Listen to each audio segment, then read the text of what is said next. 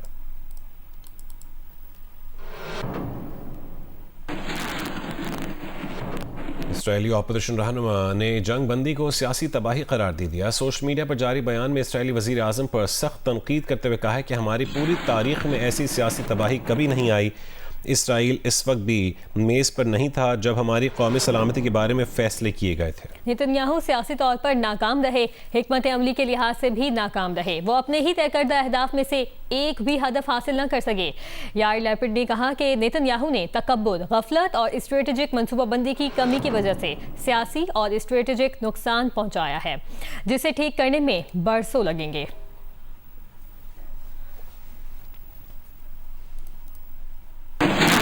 یہاں آپ کو بتائیں کہ سعودی عرب نے امریکہ ایران جنگ بندی کا خیر مقدم کیا ہے. سعودی وزارت خارجہ کا کہنا ہے کہ آبنائے ہرمز کو کھلنا چاہیے. امید ہے جنگ بندی جامع اور پائیدار امن کی طرف لے جائے گی. سعودی عرب نے امریکہ ایران جنگ بندی کا خیر مقدم کیا ہے. سعودی وزارت خارجہ کا کہنا ہے کہ آبنائے ہرمز کو کھلنا چاہیے.